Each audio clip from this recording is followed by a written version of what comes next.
بسم اللہ الرحمن الرحیم۔ ایک آدمی مسجد میں اس وقت داخل ہوا جب امام صاحب نماز شروع کر چکے ہیں۔ اب وہ آدمی تکبیر تحریمہ کے بعد ثنا پڑھے گا یا ثنا پڑھے بغیر نماز میں شامل ہو جائے گا؟ اس سلسلے میں کیا مسئلہ ہے؟ نمبر 2، وہ آدمی جب نماز میں شامل ہونے کے لیے آیا، امام صاحب کو رکوع میں پایا یا سجدے میں پایا۔ اب وہ آدمی تکبیر تحریمہ کے بعد ثنا پڑھ کر کے اس رکن میں شامل ہوگا یا ثنا پڑھے بغیر اس رکن میں شامل ہوگا؟ اس سلسلے میں کیا مسئلہ ہے؟ نمبر 3، وہ آدمی جس کی 1 رکعت 2 رکعت یا 3 رکعت چھوٹ جائے، وہ آدمی ثنا کب پڑھے گا؟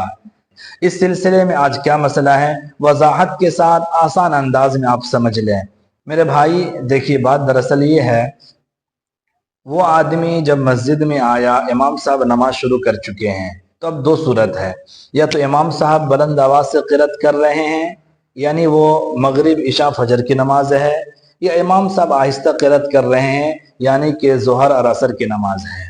اگر امام صاحب بلند آواز سے قرأت شروع کر چکے ہیں، تب وہ آدمی جو ابھی نماز میں شامل ہونے کے لیے آیا ہے، وہ تکبیر تحریمہ کے بعد ثنا نہ پڑھے، خاموشی کے ساتھ نماز میں شریک ہو جائے اور قرآن پاک کی تلاوت کو سنے۔ اور اگر امام صاحب نے ابھی قرأت شروع نہیں کی ہے یا شروع کی ہے لیکن آہستہ قرأت کر رہے ہیں، یعنی کہ ظہر اور عصر کی نماز ہے، تو اب تکبیر تحریمہ کے بعد ثنا پڑھے، پھر خاموشی کے ساتھ نماز میں کھڑے ہو جائے۔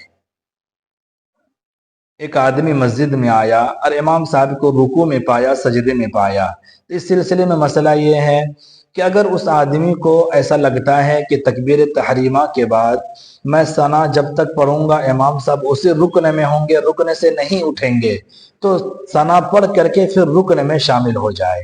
لیکن اس آدمی کو ایسا خیال ہوتا ہے جب تک میں ثنا پڑھوں گا تو اس وقت تک امام صاحب رکن سے اٹھ جائیں گے، تو تکبیر تحریمہ کے بعد ثنا پڑھے بغیر اس رکن میں شامل ہو جائے۔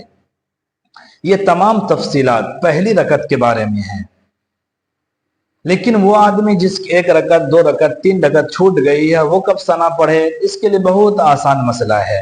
جب امام صاحب نماز مکمل کر لیں گے، سلام پھیر لیں گے اور آپ اپنی رکعت پوری کرنے کے لیے کھڑے ہوں گے، تو اس وقت میں آپ پہلے ثنا پڑھیں گے، پھر اعوذ باللہ بسم اللہ کے بعد سورہ فاتحہ پڑھیں گے اور اس کے بعد کوئی سورت ملائیں گے۔